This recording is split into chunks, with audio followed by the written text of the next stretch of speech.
Hello students, good morning. आपका स्वागत है अपने चैनल अकाउंट्स वाला पे। और हम लोग आज स्टार्ट करने वाले हैं नेशनल इनकम। ठीक है बच्चों, तो हम लोग देखते हैं नेशनल इनकम क्या होता है। आपको नेशनल इनकम का मतलब, इसका पूरा मीनिंग है। नेशनल का मतलब पूरे देश का, और इनकम का मतलब इनकम, आय। तो पूरे देश का इनकम के बारे में जब हम बात करते हैं तो उसको नेशनल इनकम बोलते हैं।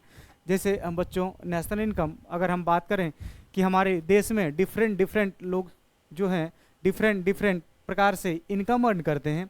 अलग अलग लोग अलग अलग प्रकार से पैसा कमाते हैं।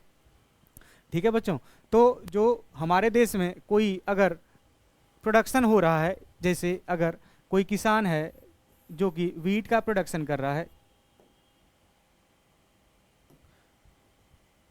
कोई किसान है जो कि प्रोडक्शन कर रहा है और वही वीट का प्रोडक्शन कर रहा है। अगर वो 10 kg 10 kg वीट का प्रोडक्शन किया और उस वीट को वो 100 रुपये पर केजी के रेट से, उसका मार्केट वैल्यू जो है 100 kg पर 100 रुपीज पर केजी है, तो उसका आउटपुट कितना है, कितना वैल्यू का है, 1000 का।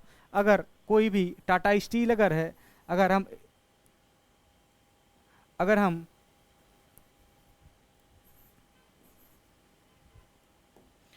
अगर हम स्टील के प्रोडक्शन की बात करें, तो स्टील का प्रोडक्शन की बात करें तो अगर टाटा स्टील अगर एक साल के अंदर 100 टन स्टील का प्रोडक्शन करती है और उसका रेट जो है 10 रुपये पर केजी है, इसका मतलब उसका आउटपुट वैल्यू है कितना है, 1000। अगर हमारे देश में कोई किसान है जो कि राइस का प्रोडक्शन करता है और उस राइस का प्रोडक्शन, वो अगर उस राइस का 200 kg अगर प्रोडक्शन करता है और उसका रेट अगर 20 है, तो इसका मतलब वो आउटपुट कितने वैल्यू का बना रहा है, 4000। तो इसी प्रकार से डिफरेंट डिफरेंट लोग हमारी इकोनॉमी में डिफरेंट डिफरेंट प्रकार से जो है प्रोडक्शन करते हैं, इनकम करते हैं। तो इसी प्रकार के सारे हमारी इकोनॉमी में जितने प्रकार का इनकम जनरेट कर रहे हैं हर एक लोग हर एक प्रकार से, उस सारे इनकम को जब हम एग्रीगेट ऐड कर देते हैं तो सारे इनकम को जोड़िए बच्चों, कितना हुआ, 1000 प्लस 1000, 2000 प्लस 4000, 6000। इसका मतलब हमारे देश का जो नेशनल इनकम है वो 6000 का प्रोड्यूस हो पा रहा है। हमारे देश में वैल्यू जो है जनरेट हो पा रहा है, आउटपुट जनरेट हो पा रहा है 6000 का, उसका मार्केट वैल्यू 6000 का है। तो नेशनल इनकम का डेफिनेशन यहीं से निकलता है बच्चों। कहता है कि नेशनल इनकम जो है, हम लोग कहते हैं कि जितने भी वैल्यू का गुड्स एंड सर्विसेज आपके इकोनॉमी में प्रोड्यूस हो पाया एक साल के अंदर में, उस सारे आउटपुट वैल्यू को ही जब हम एग्रीगेट कर देते हैं, उसको ऐड कर देते हैं, तो उसी प्रकार के इनकम को हम लोग नेशनल इनकम बोलते हैं। तो बच्चों यहीं से इसका डेफिनेशन आता है। कहता है कि all the final national income is national income refers to all the final goods and services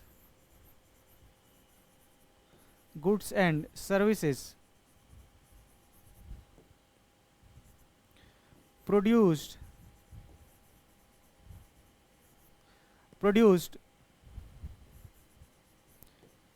by an economy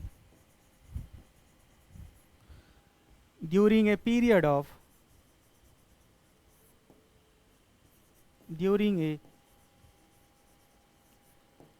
of 1 year is called national income.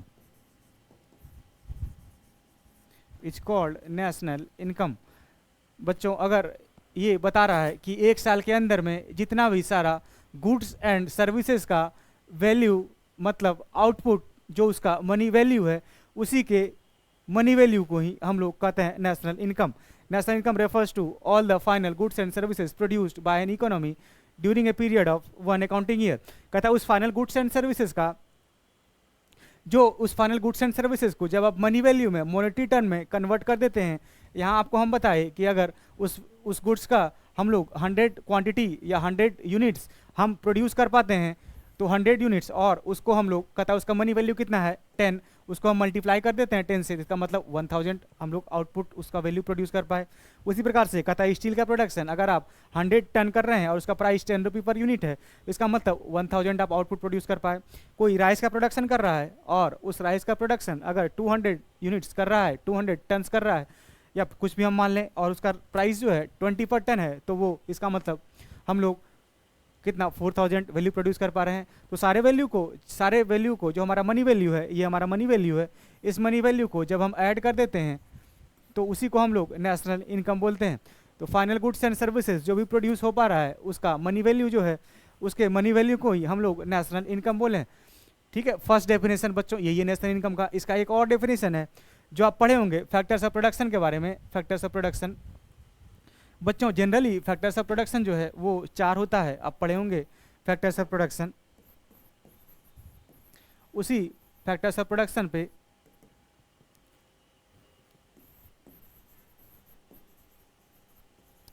उसी फैक्टर्स ऑफ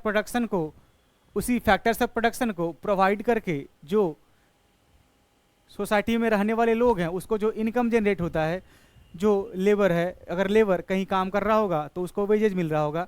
अगर आप सोसाइटी में रह रहे हैं और उस सोसाइटी में अगर किसी को रेंट पे अगर अपना लैंड दे रहे हैं या अपना प्रॉपर्टी या बिल्डिंग कुछ भी दे रहे हैं, इसका मतलब वहाँ से आपको रेंट के रूप में लैंड को देके इनकम प्राप्त हो रहा है। और अगर आप किसी को अपना पूंजी, अपना कैपिटल अगर किसी को दे रहे हैं, इसका मतलब आप फ्री में नहीं देंगे, उस पर आप इंटरेस्ट भी चार्ज करेंगे, तो आपको इंटरेस्ट इनकम के रूप में मिल रहा है। तो फैक्टर्स ऑफ प्रोडक्शन के बारे में आप जानते हैं बच्चों, फैक्टर्स ऑफ प्रोडक्शन 4 होता है। कौन कौन सा? पहला फैक्टर्स ऑफ प्रोडक्शन लैंड, दूसरा लेबर, तीसरा कैपिटल और चौथा इंटरप्रेन्योर।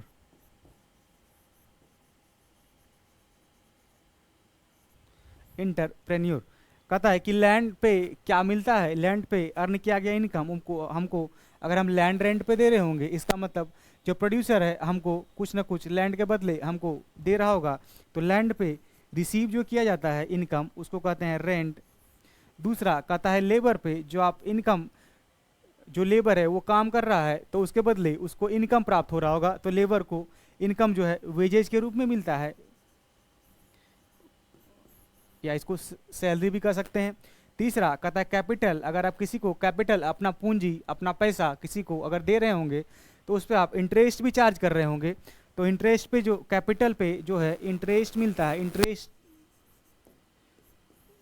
और इंटरप्रेन्योर को ये क्या अर्न होता है, प्रॉफिट अर्न होता है इंटरप्रेन्योर को। तो कहता है ये सारा जो लैंड को अगर रेंट मिलता है, लेबर पे वेजेज मिलता है, कैपिटल पे इंटरेस्ट अर्न होता है और इंटरप्रेन्योर को प्रॉफिट मिलता है। कहता है ये सारा चारों जो इनकम है, इस सारे इनकम को सम को ही हम लोग बोलते हैं फैक्टर इनकम। कौन कौन सा? पहला तो 4 फैक्टर इनकम। कौन कौन सा? 4 फैक्टर इनकम, 4 प्रकार का। कौन सा? कहता है पहला वेजेज, दूसरा रेंट, तीसरा इंटरेस्ट और चौथा प्रॉफिट। तो ये सारे को जब हम ऐड कर देते हैं तो उस चारों को ऐड करके कहता है कि अगर आप वेजेज जो है, अगर आप 10 रुपये का पेमेंट किए तो जो अगर प्रोड्यूसर होगा वो पेमेंट करेगा, और जो फैक्टर्स ऑफ प्रोडक्शन वहाँ काम कर रहा होगा, अगर लेबर काम कर रहा है तो लेबर को जो है वेजेज उसके लिए अर्निंग होगा, इनकम होगा। कहता है वेजेज के रूप में अगर उसको 10 रुपये मिला, रेंट के रूप में अगर उसको 20 रुपये मिला, और इंटरेस्ट के रूप में अगर फिर से उसको 20 रुपये मिला, और प्रॉफिट के रूप में अगर उसको 50 रुपये मिला, इसका मतलब इस चारों के सम को जब चारों सम कर देंगे, उसका टोटल कर देंगे, तो उसी को हम लोग फैक्टर इनकम बोलते हैं। कहता है सारे फैक्टर्स ऑफ प्रोडक्शन से, जो फैक्टर्स ऑफ प्रोडक्शन को प्रोवाइड करके जो आपको इनकम प्राप्त हुआ, जो आपको आय मिला, जो अर्निंग मिला, उसी सारे को जोड़ दीजिए तो उसी को कहते हैं फैक्टर्स इनकम। कौन सा है? कितना कितना हुआ? 50, 20, 70, 20, 90 और 10, मतलब 100 रुपये का आपको अर्निंग हुआ। देखिए यही बोल रहा है। इस डेफिनेशन को अब देखिए बच्चों, ये पूरा क्लियर हो जाएगा आपको। कहता है national income is sum total of factor income, जो फैक्टर इनकम है चारों, किस कौन कौन सा? वेजेज, रेंट, इंटरेस्ट और प्रॉफिट। कहता है इस चारों को मिला के उसका सम टोटल, कहता है सम टोटल उसका सम कर दीजिए, तो हम सम किए हुए हैं, वो 100 आया है। कहता है sum total of factor income earn by normal resident. Normal resident का मतलब अभी आप बच्चों ये समझिए कि नॉर्मल रेसिडेंट जो है वो हमारे देश में रहने वाले लोग जो कि यहाँ पे 1 साल से ज़्यादा रह गए हैं, जो यहाँ पे रह रहे हैं, वही हम लोग उसको नॉर्मल रेसिडेंट मानते हैं। ठीक है, कहता है कि जो सारा income sum total of factor income जो कि अर्न किया गया है नॉर्मल रेसिडेंट के द्वारा during a period of 1 accounting year, कहता है कि 1 साल के अकाउंटिंग ईयर में, 1 साल के अंदर में जितना भी सारा फैक्टर इनकम अर्न किया गया है किसके द्वारा, नॉर्मल रेसिडेंट के द्वारा, तो उसी को हम लोग बोलते हैं फैक्टर इनकम। क्लियर है बच्चों? आई होप ये क्लियर होगा कि जो सारा फैक्टर इनकम, चाहे वो रेंट हो, वेजेज हो, इंटरेस्ट हो और प्रॉफिट हो, इस चारों को जब हम टोटल मिला देते हैं तो हमारा, इस चारों को जब मिला दिए तो हमारा फैक्टर इनकम कितना हुआ, 100। तो कहता है 100 जो हमारा फैक्टर इनकम है उसी को हम लोग बोलेंगे फैक्टर इनकम। ठीक है, तो उसी को कहता है कि आगे देखिए, कहता है कि नेशनल इनकम में हम सिर्फ फैक्टर इनकम को लेते हैं। ये क्यों लिखा है बच्चों? क्योंकि आगे कॉन्सेप्ट आएगा ट्रांसफर इनकम को भी, ट्रांसफर इनकम का भी, तो ट्रांसफर इनकम को हम लोग नेशनल इनकम में इंक्लूड नहीं करते हैं। तो इसलिए यहाँ पे लिखा हुआ है कि नेशनल इनकम में जो हमारा ट्रांसफर इनकम है सिर्फ उसी को इंक्लूड करते हैं, transfer income, sorry transfer income को नहीं, फैक्टर इनकम को। जो नेशनल इनकम में हम लोग सिर्फ फैक्टर इनकम को इंक्लूड करते हैं, ट्रांसफर इनकम को इंक्लूड नहीं करते हैं। अब कहता है national income includes income of only normal resident of the country. तो कहता है कि नॉर्मल रेसिडेंट का मतलब हमारे देश में रहने वाले लोग जो इनकम अर्न कर रहे होंगे, जो हमारे यहाँ के नॉर्मल रेसिडेंट है।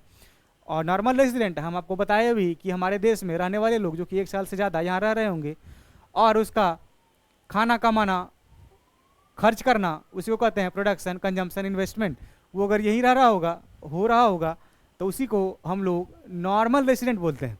ठीक है, तो कहता है कि sum total of all the factor income earned by normal resident during a period of 1 accounting year is called factor income. बस ये फैक्टर इनकम। दूसरा, अब देखिए कहता है ट्रांसफर इनकम क्या होता है। अच्छा बच्चों, आप फैक्टर इनकम ये भी आप सीधा सीधा कह सकते हैं कि फैक्टर इनकम जो है, फैक्टर इनकम जो है आपको सिर्फ फैक्टर से प्रोडक्शन को देने से मिल जाता है। इसका मतलब आप कहीं मेहनत कर रहे हैं, किसी को लैंड अगर रेंट पे दे रहे हैं, तो सीधा सीधा हम इसको ये भी कह सकते हैं कि आपको कमा के, जो मेहनत करके जो इनकम मिला, कुछ दे के दूसरे को आपको जो इनकम प्राप्त हुआ, उसी को हम लोग फैक्टर इनकम बोलते हैं। सिंपल मतलब कमा के अर्न करने वाला इनकम को, कमाया गया इनकम को हम लोग फैक्टर इनकम बोलते हैं। अब देखिए कहता है ट्रांसफर इनकम क्या है। कहता है ट्रांसफर इनकम हम लोग उस प्रकार के इनकम को बोलेंगे जो इनकम कमा के नहीं, मेहनत से नहीं कमाया गया हो, मतलब किसी से फ्री में मिल गया हो, मतलब कहीं से ट्रांसफर हो गया हो। कहता है transfer income is the payment made by the producing unit to the household for use of their, sorry बच्चों ये तो फैक्टर इनकम ही है। कहता है factor income are the payment made by the producing unit to the household for use of their factor services. ठीक है, कहता है फैक्टर सर्विसेज को यूज करके जो आपको मिला इनकम, उसी को फैक्टर इनकम बोलेंगे। तो इसमें आप पढ़े भी वेजेज, रेंट, इंटरेस्ट और प्रॉफिट आता है। तो वेजेज, इसको कंपनसेशन ऑफ एम्प्लॉय को वेजेज बोलते हैं। रेंट तो आप पढ़े, रेंट और इंटरेस्ट और प्रॉफिट, यही चारों का कंपोनेंट्स जो है, इस चारों को जोड़ देते हैं, तो उसी को हम लोग फैक्टर इनकम बोलते हैं। ठीक है बच्चों, यही था फैक्टर इनकम। उसके अलावा कहता है आगे ट्रांसफर इनकम क्या होता है। कहता है transfer income are the income which is received by person as a help, donation और चैरिटी। मतलब कहता है वैसा इनकम जो कि बिना काम किए हुए मिल जाए, मतलब बिना मेहनत किए हुए मिल जाए, उस प्रकार के कहीं से ट्रांसफ़र हो जाए, तो उस प्रकार के इनकम को हम लोग ट्रांसफ़र इनकम बोलते हैं। अगर किसी से आपको गिफ्ट मिल जाए तो आप मेहनत नहीं किए तो ट्रांसफ़र इनकम है। अगर किसी से आपको डोनेशन मिल जाए, आप मेहनत नहीं किए, तो मतलब वो ट्रांसफ़र इनकम है। अगर किसी से आपको चैरिटी, मतलब कहीं चैरिटी मिल जाए। अच्छा, बुढ़ापे में सरकार ओल्ड एज पेंशन देती है, वृद्धा पेंशन आप लोग जानते होंगे। वृद्धा पेंशन सरकार कहता है कि ऐसा कंडीशन, कोई बूढ़ा लोग है, उसका ऐसा कंडीशन हो गया है जो कि काम नहीं कर सकता है, तो सरकार उसको मौद्रिक सहायता के रूप में, मॉनेटरी टर्म्स में उसको हेल्प करती है। उस प्रकार के इनकम को भी ट्रांसफ़र इनकम बोलते हैं। तो वैसा इनकम जो कि हम लोग को बिना कमाए हुए मिल जाए, उस प्रकार के इनकम को हम लोग ट्रांसफ़र इनकम बोलते हैं। देखिए बच्चों, ट्रांसफ़र इनकम कहता है income which is received by person as a help, donation, charity, E T C. इसमें आप एक्स्ट्रा ये भी लिख सकते हैं कि ओल्ड एज पेंशन,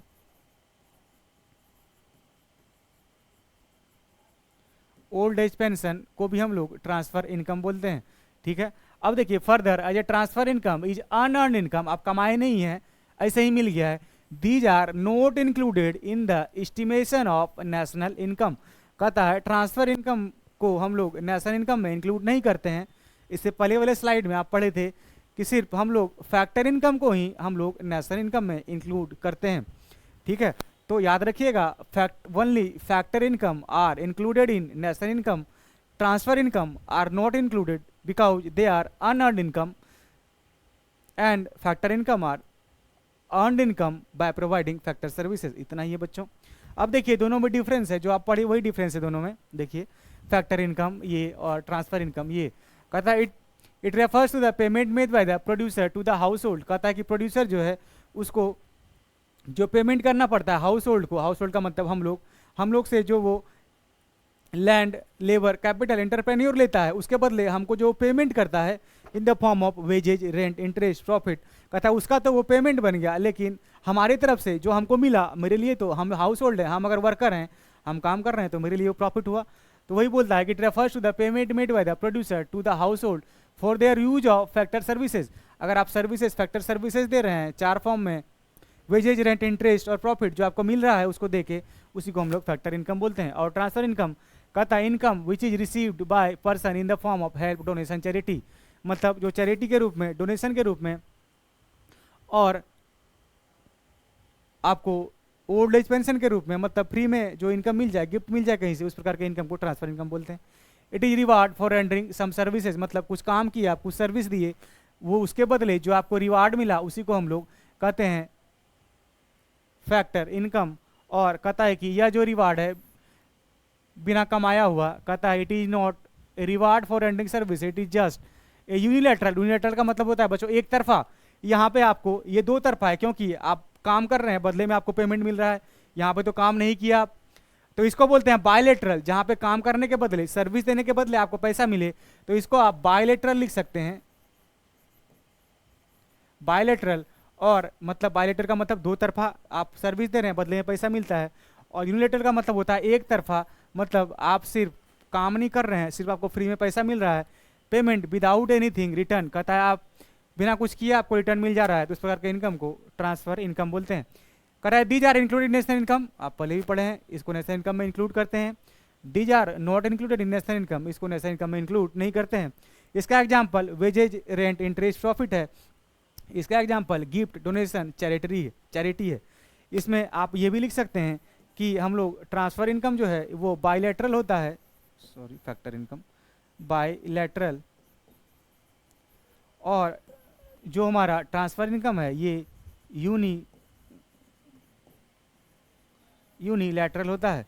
ठीक है, इसको बायलैटरल मतलब 2 तरफा, आपको पैसा दे के काम करके पैसा मिल रहा है, और यहाँ पर यूनिलैटरल का मतलब आपको सिर्फ आपको पैसा मिल जा रहा है, आप काम नहीं कर रहे हैं। तो इसी को फैक्टर इनकम और ट्रांसफर इनकम का डिफरेंस बोलते हैं। आगे कहता है नॉर्मल रेसिडेंट क्या होता है। हम आपको बताए थे अभी इससे पहले कि नॉर्मल रेसिडेंट जो है, जो आपके इकोनॉमी में रहने वाले लोग 1 साल से ज़्यादा हो गया उसका, और उसका इकोनॉमिक एक्टिविटी का मतलब है, इकोनॉमिक एक्टिविटी आप पढ़े होंगे, इकोनॉमिक एक्टिविटी का मतलब होता है centre of economic interest. Economic activity ये जनरली 3 प्रकार का होता है। कहता है फर्स्ट वाला इकोनॉमिक्स में, फर्स्ट को कहते हैं प्रोडक्शन, इकोनॉमिक एक्टिविटी, दूसरा कंजम्पशन, और तीसरा investment.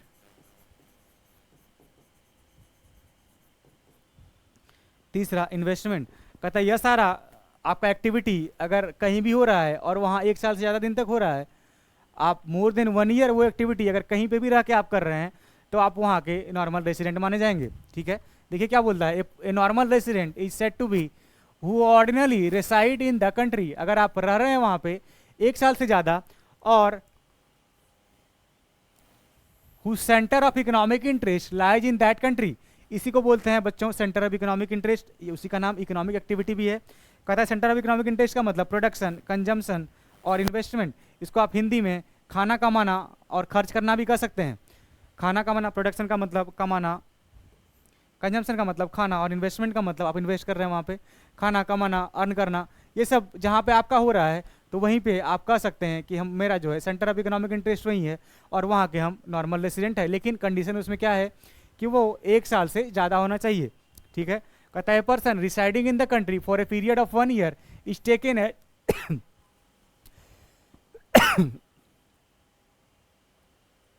Period of 1 year is taken as ordinarily residing in that country. उसके अलावा a person is said to have economic interest in a country when he considered that country as a centre place of his all economic activity. कह रहा है कि अगर कोई person 1 साल से ज़्यादा वहीं पे रह रहा है, उसका प्रोडक्शन, कंजम्पशन, इन्वेस्टमेंट अगर वहीं पे हो रहा है, इसका मतलब वो वहाँ का नॉर्मल रेसिडेंट माना जाएगा और उसका रेसिडेंट जो होना चाहिए वहाँ पे रहना उसका 1 साल से ज़्यादा होना चाहिए। तो इसी को बच्चों हम लोग कहते हैं नॉर्मल रेसिडेंट।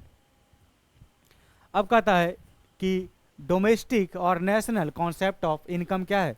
इससे पहले बच्चों आपको डोमेस्टिक टेरिटरी के बारे में जानना होगा कि डोमेस्टिक टेरिटरी क्या होता है।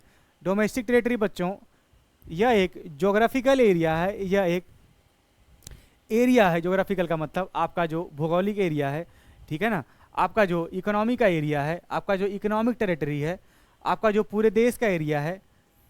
मान लेते हैं ये अगर आपका देश का टेरिटरी है, ये हमारा कंट्री अगर इंडिया है, ठीक है, तो इस इंडिया के बाउंड्री के अंदर जितना भी सारा एरिया आएगा इसी को हम लोग कहते हैं कि वो हमारा इकोनॉमिक टेरिटरी है, वही हमारा डोमेस्टिक टेरिटरी है। डोमेस्टिक का मतलब घरेलू एरिया, उसी को हम लोग डोमेस्टिक टेरिटरी बोलते हैं। तो कहता है कि आपका जो ज्योग्राफिकल एरिया है, आपका जो इकोनॉमिकल एरिया है, आपका जो टेरिटोरियल एरिया है, उस एरिया के अंदर ये प्रेस्क्राइब किसके द्वारा किया जाता है? ये गवर्नमेंट इसको प्रेस्क्राइब करती है, ये प्रेस्क्राइब किया जाता है गवर्नमेंट के द्वारा। कहता है कि geographical area prescribed by the government with in which person, goods, capital. कहता है कि गवर्नमेंट के द्वारा जो कि एरिया प्रेस्क्राइब किया गया है और जिसके अंदर, इसके अंदर क्या क्या, कहता है कि कोई आदमी, पर्सन इस एरिया के अंदर, उसके अलावा सामान और इसके अलावा पूंजी का मतलब पैसा, पैसा कैपिटल। कहता है कि यह तीनों सामान इस एरिया के अंदर, क्योंकि हमारा ये ज्योग्राफिकल एरिया है, तो इस एरिया के अंदर में हम कहीं भी बिना किसी रोक टोक के, बिना किसी रुकावट के हम लोग कोई सामान यहाँ से वहाँ without any restriction, without any hurdle हम लोग यहाँ से वहाँ भेज सकते हैं। तो इसी को हम लोग कहते हैं कि यह हमारा डोमेस्टिक टेरिटरी है। तो क्या क्या बच्चों इसका हम लोग आपको अभी स्लाइड में तो यही नहीं बच्चों, लेकिन हम आपको लिखवा देते हैं।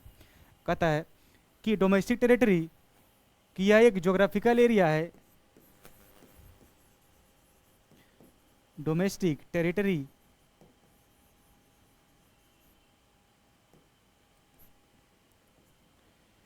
Is geographical area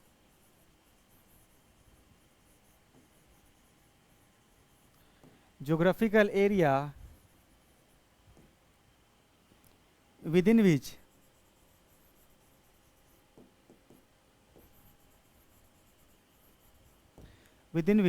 person, goods and capital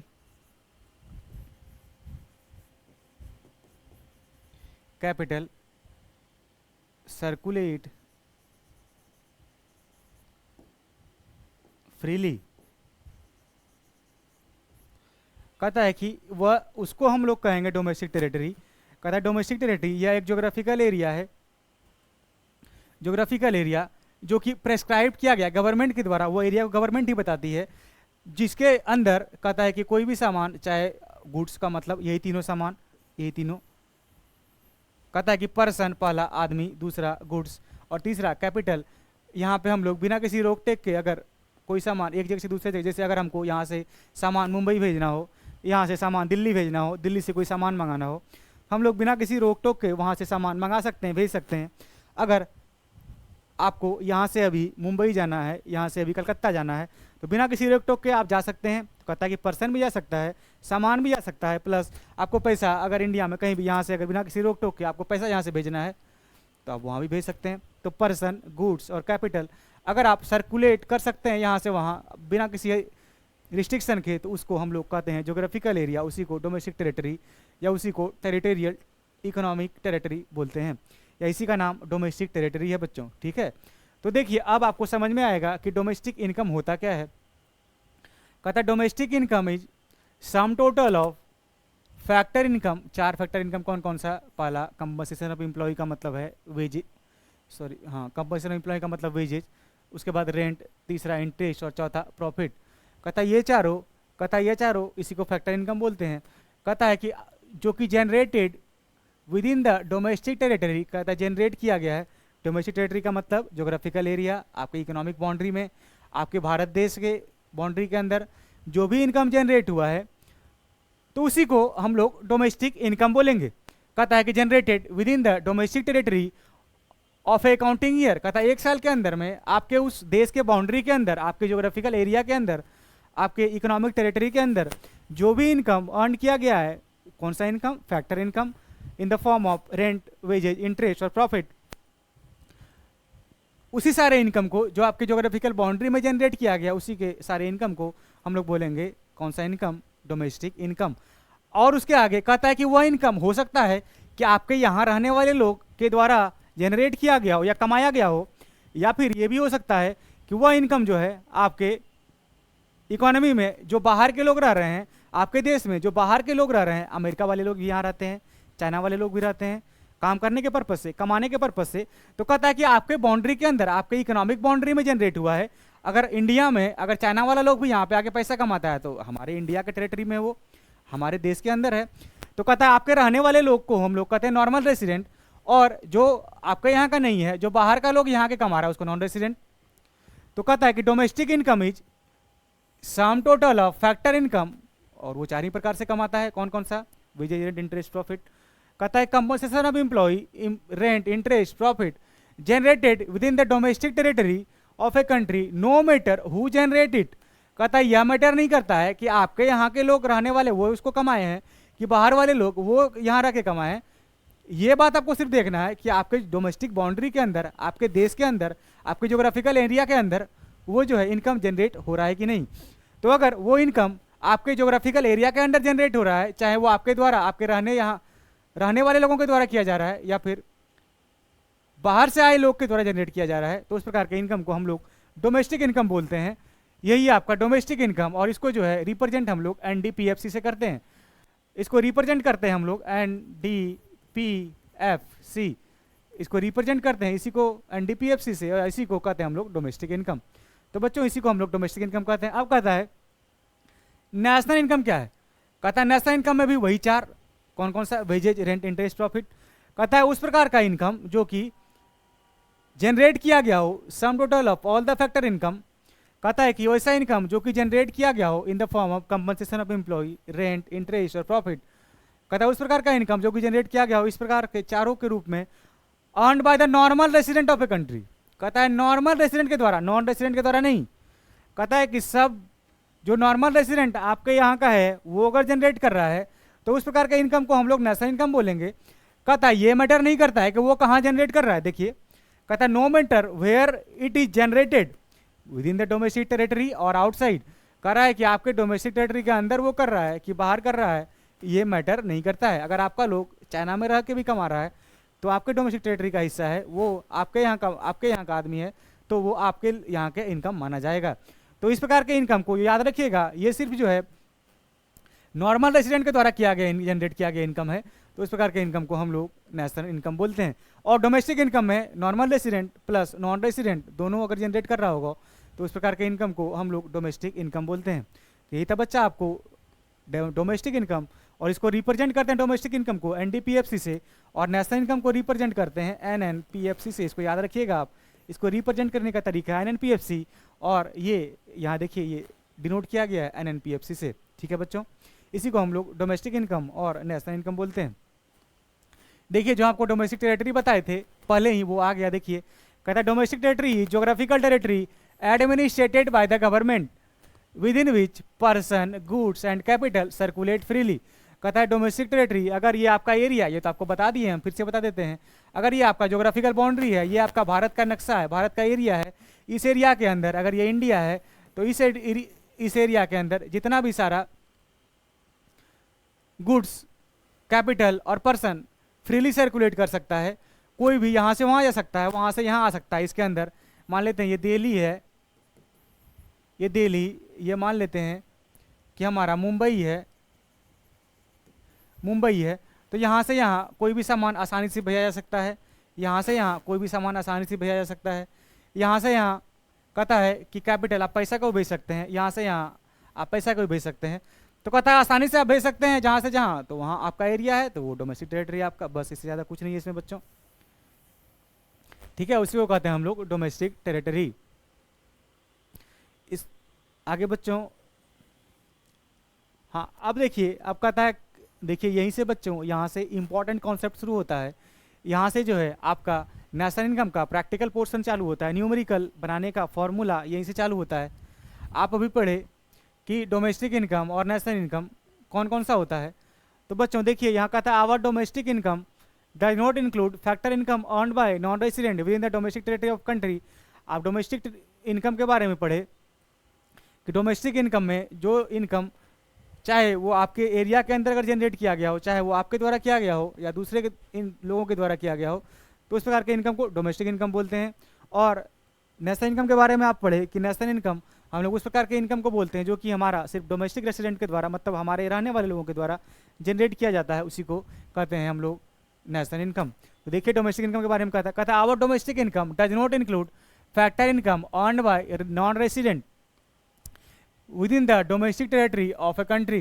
कहता है कि वैसा फैक्टर इनकम जो कि नॉन रेसिडेंट के द्वारा अर्न किया गया हो, तो उसको हम लोग इंक्लूड करते हैं हमारे डोमेस्टिक इनकम में। देखिए साफ साफ लिख रहा है our domestic income does include, कर रहा है कि हमारे डोमेस्टिक इनकम में, आप पढ़े ना अभी कि डोमेस्टिक इनकम जो एनडीपीएफसी होता है, तो हमको हमारे रेसिडेंट के द्वारा प्लस नॉन रेसिडेंट के द्वारा, मतलब हमारे यहाँ रहने वाले लोग प्लस हमारे यहाँ नॉन रहन जो हमारे यहाँ के नहीं है, वो भी अगर हमारे डोमेस्टिक एरिया में जनरेट कर रहे हैं इनकम, तो उसी को हम लोग कहते हैं डोमेस्टिक इनकम। वही लिख रहा है बच्चों, कह रहा है डोमेस्टिक इनकम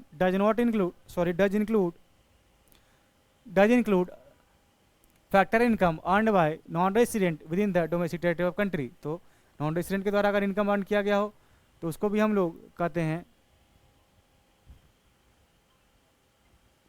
डोमेस्टिक इनकम। अब कहता है our domestic income do not include factor income, our domestic income does not include factor income earned by our resident from the domestic territory of other country.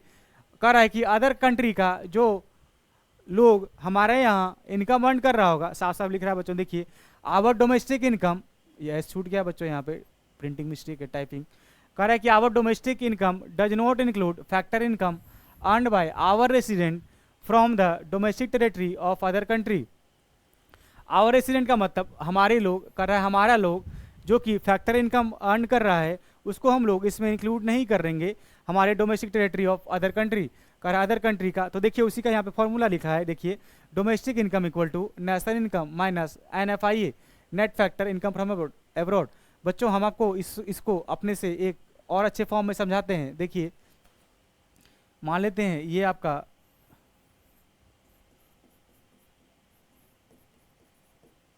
India है, तो ये हमारा domestic territory है।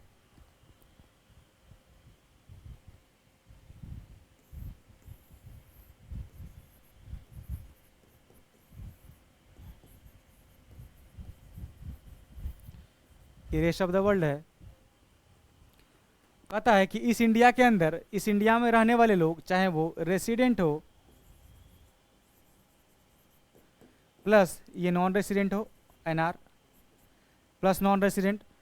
कहता है कि आपके इकोनॉमी में दोनों लोग रह रहे हैं, चाहे वो रेसिडेंट है चाहे वो नॉन रेसिडेंट है। उसी प्रकार से कह रहा है बाहर वाले लोग जो हमारे यहाँ के लोग हैं, तो वो तो रेसिडेंट हो गए यहाँ के लिए, और बाहर वाले लोग जो हमारे यहाँ रह रहे हैं, अगर कोई अमेरिका का रह रहा है तो वो यहाँ का नॉन रेसिडेंट हो गया। उसी प्रकार से रेस्ट ऑफ द वर्ल्ड में मान लेते हैं ये अमेरिका है, ये चाइना है,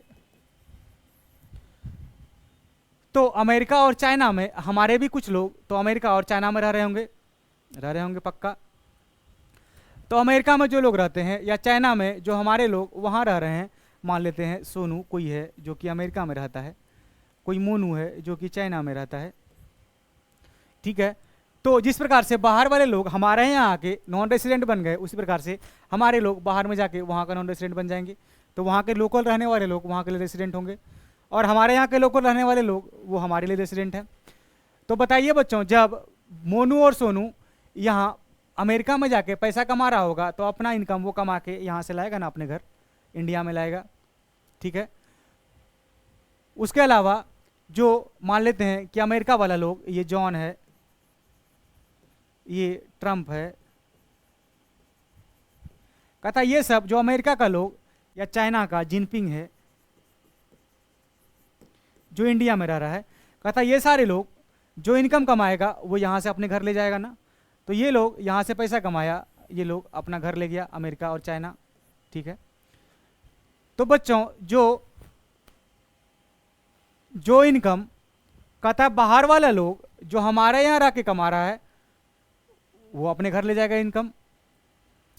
और उसके अलावा कहता है कि जो बाहर वाले लोग हमारे यहाँ आके रह रहे हैं वो यहाँ से कमा के ले जाएंगे, या हमारे लोग जो बाहर में रह रहे होंगे वहाँ से कमा के यहाँ ले जाएंगे।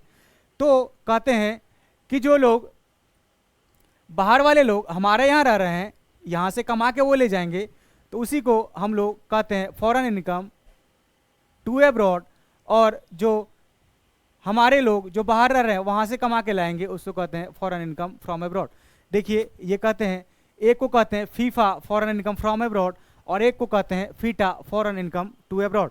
तो जो यहाँ पे चाइना में, अमेरिका में हमारे लोग रह रहे होंगे, मतलब वहाँ से कमा के लाएंगे, तो इसको कहते हैं बच्चों FIFA foreign income from abroad.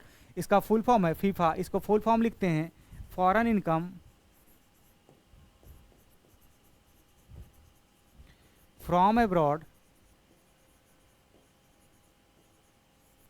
Foreign income from abroad मतलब जो सोनू, मोनू, राजू, चुन्नू, ये सब जो हमारे लोग जो बाहर रह रहे हैं वो वहाँ से कमा के ला रहे होंगे, तो इसी को फॉरेन इनकम फ्रॉम अब्रॉड कहते हैं। और जो बाहर के लोग जॉन, ट्रंप, ये सब रह रहे होंगे, ये यहाँ से कमा के ले जाएंगे, ठीक है। तो उसको कहते हैं foreign income to abroad, FITA.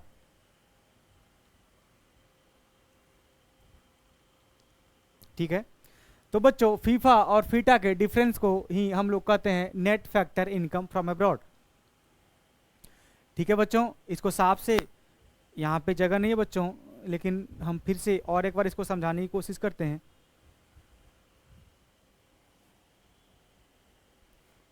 देखिए यहाँ पे जो NFIA लिखा हुआ है, NFIA equal to foreign income from abroad minus foreign income to abroad,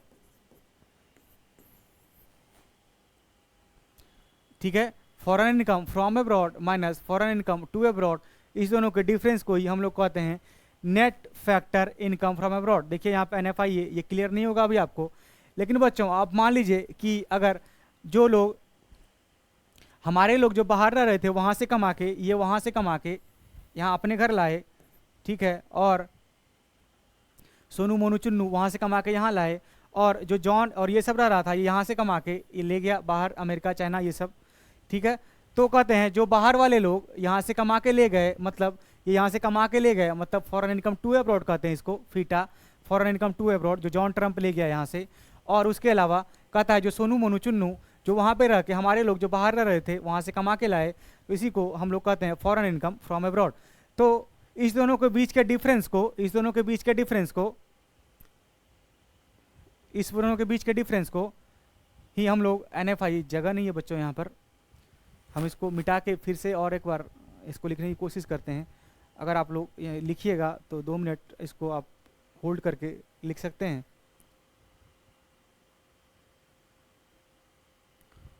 time दे रहे हैं आपको, लिखिए।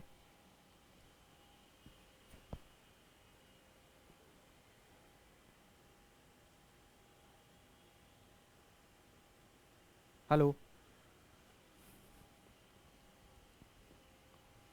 इसके लिए पूरा स्लाइड खाली चाहिए, तभी हम इसको अच्छे से और समझा पाएंगे। इसको हम रब कर देते हैं बच्चों, इसको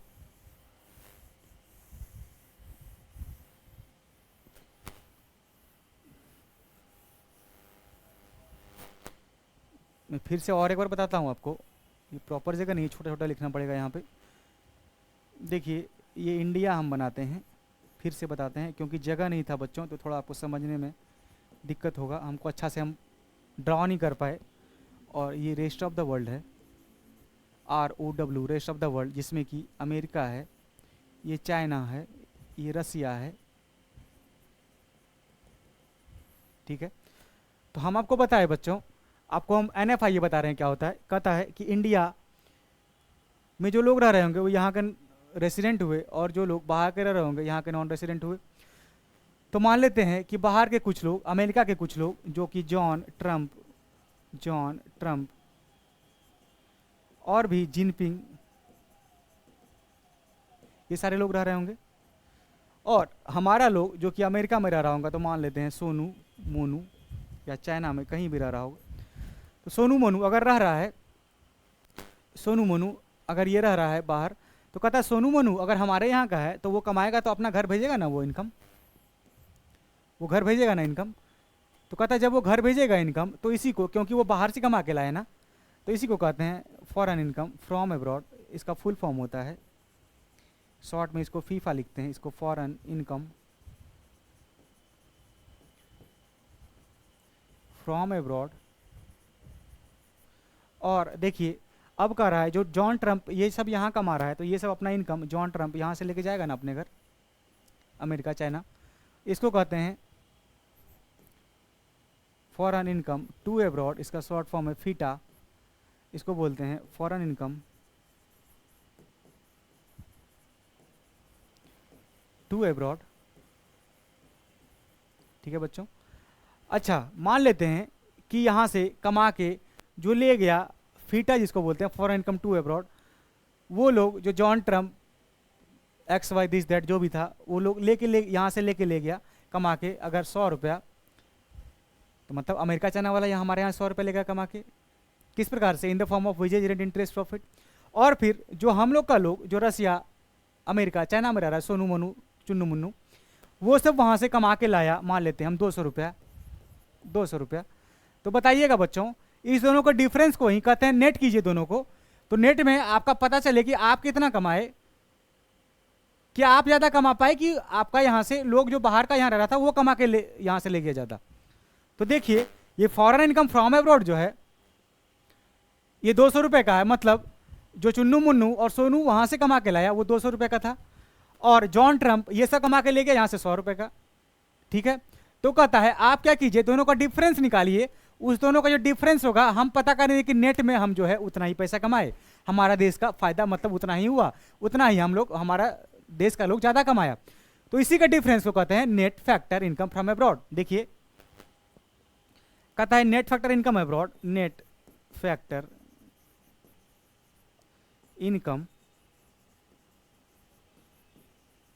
from abroad equal to, short form लिखे हैं foreign income from abroad, FIFA इसको शॉर्ट में लिखते हैं, जो हम फुल फॉर्म यहाँ लिखे हुए हैं, minus foreign income to abroad जिसको हम लोग फीटा बोलते हैं, minus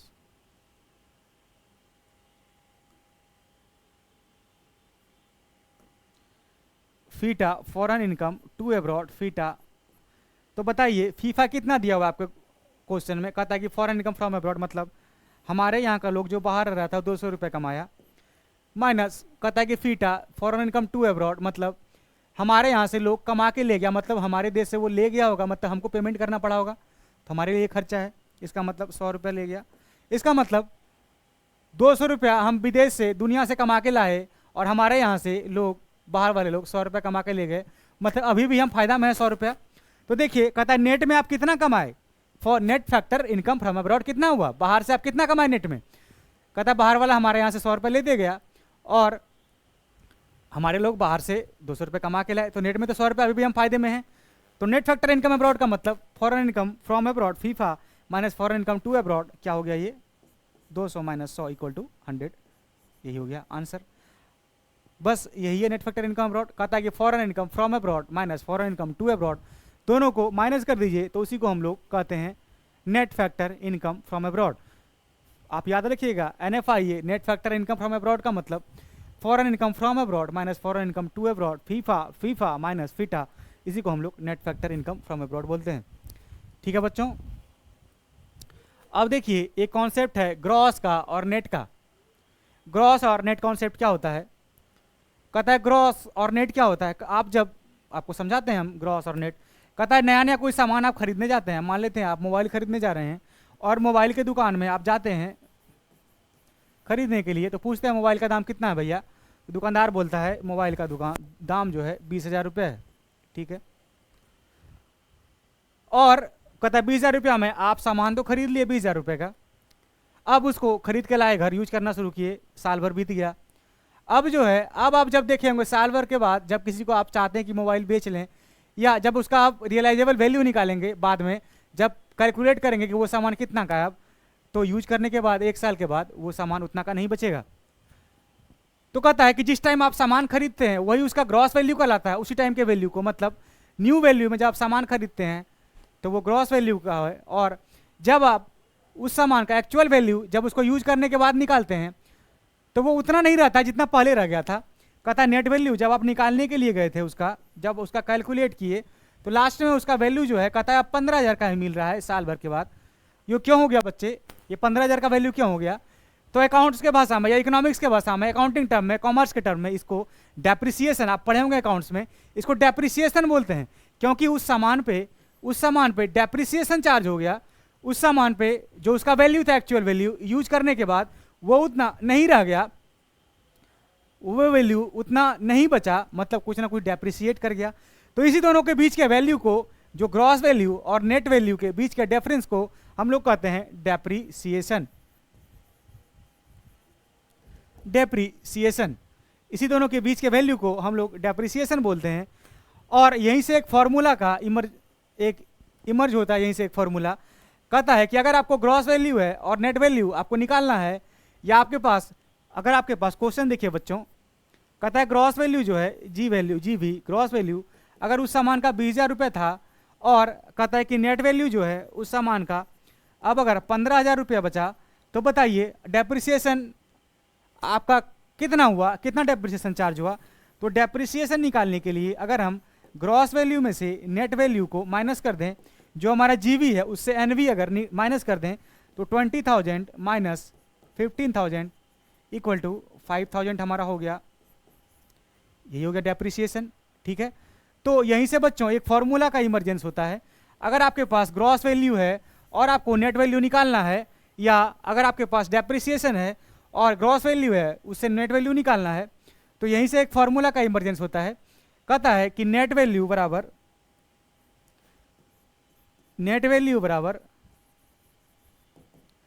gross value minus depreciation, और ग्रॉस वैल्यू बराबर नेट वैल्यू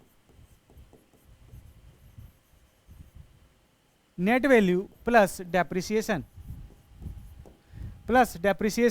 कहता है अगर नेट वैल्यू निकालना हो तो आपको ग्रॉस वैल्यू में से डेप्रिसिएशन को हटा दीजिए, और आपको ग्रॉस वैल्यू निकालना है तो नेट वैल्यू में डेप्रिसिएशन को ऐड कर दीजिए।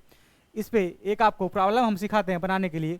अगर आपके पास क्वेश्चन में मान लेते हैं कि ग्रॉस वैल्यू जो है वो 10,000 का है और आपको डेप्रिसिएशन दिया हुआ है 2,000 का, तो क्या आप इससे नेट वैल्यू नहीं निकाल सकते। तो देखिए हम फॉर्मूला लिखे हुए हैं आपको कि अगर नेट वैल्यू आपको निकालना है तो आपको ग्रॉस वैल्यू में से माइनस कर देना पड़ेगा डेप्रिसिएशन। क्वेश्चन में कितना दिया हुआ है आपके पास ग्रॉस वैल्यू 10,000 माइनस डेप्रिसिएशन 2,000 का दिया हुआ है। तो अगर 10,000 में से 2,000 हटा दिए आप तो आपका वैल्यू कितना बता, ये 8,000, यही है नेट वैल्यू। 10,000 में से 2,000 माइनस कर दिए तो ये 8,000। उसका उल्टा अगर आपके पास नेट वैल्यू दिया है 10,000 का, और आपको डेप्रिसिएशन भी दिया है 2,000 का, और आपको बोल रहा है कि ग्रॉस वैल्यू फाइंड कीजिए, तो ग्रॉस वैल्यू बराबर क्या फॉर्मूला है। कहता है gross value equal to net value plus depreciation.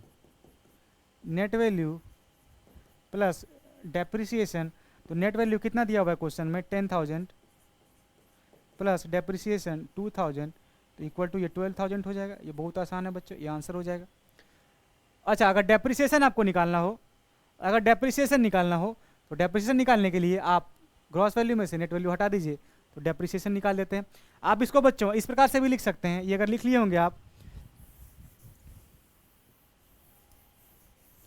अगर आप लिख लिए होंगे तो कहता है कि अगर आपके पास ग्रॉस वैल्यू अवेलेबल है और आपको नेट वैल्यू पे पहुंचना है, नेट वैल्यू पे पहुंचना है, तो ग्रॉस वैल्यू में आप डेप्रिसिएशन को घटा दीजिएगा, नेट वैल्यू पे पहुंच जाएंगे। तो ग्रॉस वैल्यू में से जब आप माइनस कर देते हैं डेप्रिसिएशन तो नेट वैल्यू पे पहुंच जाते हैं। और नेट वैल्यू से अगर आपको ग्रॉस वैल्यू पे पहुंचना है तो मतलब डेप्रिसिएशन को प्लस कर देंगे तो हम लोग ग्रॉस वैल्यू पे पहुंच जाएंगे, प्लस डेप्रिसिएशन, यही फॉर्मूला है इसका। तो आप याद रखिएगा, gross value equal to net value plus depreciation, और net value equal to gross value minus depreciation, और depreciation equal to gross value minus net value. यही है डेप्रिसिएशन, ग्रॉस वैल्यू और नेट वैल्यू का डिफरेंस। और ये भी याद रखिएगा, ग्रॉस वैल्यू है तो वो हमेशा ज़्यादा होता है और नेट वैल्यू हमेशा कम होता है, ये जनरल रूल, ये आपको याद रखने के लिए। अच्छा, ग्रॉस वैल्यू ज़्यादा होता है और नेट वैल्यू कम होता है, तो अगर आपको ये बड़ा होता है और ये छोटा होता है तो बड़ा से छोटा के पोस्ट पहुंचना है तो आपको कुछ ना कुछ माइनस करना पड़ेगा, जब डेप्रिसिएशन माइनस कर देंगे, हम माइनस कर देंगे। और अगर आप नेट वैल्यू पे हैं, उससे आपको ग्रॉस वैल्यू पे पहुंचना है, इसका मतलब आप अभी छोटा पे हैं और बड़ा आपको बनना है, बड़ा पे पहुंचना है, तो डेप्रिसिएशन को प्लस कर देंगे तो आप ग्रॉस वैल्यू पे पहुंच जाएंगे। यही सिंपल कॉन्सेप्ट है बच्चों डेप्रिसिएशन का, नेट वैल्यू का और ग्रॉस वैल्यू का। देखिए यही लिखा हुआ है, gross value equal to net value plus depreciation, net value equal to gross value minus depreciation, और depreciation equal to gross minus net. ठीक है, ये वाला हम आपको बाद में बताएंगे, अभी ये बताएंगे तो आपको क्लियर नहीं होगा। ठीक है बच्चों, आज यहीं तक रहने दीजिए, इसके बाद अगले क्लास में हम लोग डोमेस्टिक और नेशनल का बनाने का फॉर्मूला सीखेंगे और उससे अच्छे से और चीज़ कॉन्सेप्ट सीखेंगे। और पूरा का पूरा नेशनल इनकम, बिलीव मी बच्चे, बहुत ईजी है, इससे न्यूमेरिकल बच्चों का नहीं बनता है, कहते हैं कि सर बहुत दिक्कत होता है बनाने में। आप मेरे साथ जुड़े रहिएगा, मेरे साथ बने रहिएगा, तो आप बहुत ईजी प्रकार से, बहुत आसानी से आप इसको बना सकते हैं। तो आज के लिए बच्चों इतना ही, देखते रहिए अकाउंट्स वाला चैनल और जुड़े रहिए मेरे साथ। Thank you.